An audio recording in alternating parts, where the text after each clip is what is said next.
নাম্বারটা দেখো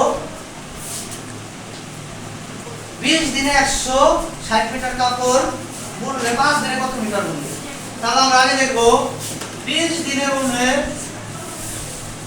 20 দিনে বুনে কত মিটার? 160 মিটার। এই 20 দিনে বুনে 160 মিটার। সুতরাং এক দিনে বুনে 160 ভাগ হচ্ছে 20 এত দিনে সমান সমান 8 দিনে 8 মিটার। সরি, এটা হবে 8 মিটার। এত মিটার। তাহলে দেখো এক দিনে বুনে 8 মিটার। আমাদের প্রশ্ন চাইছে হচ্ছে 5 দিনে কত মিটার বুনবে। সুতরাং 5 দিনে বুনে 8 গুণ 5 এত মিটার সমান 5 8 40 মিটার।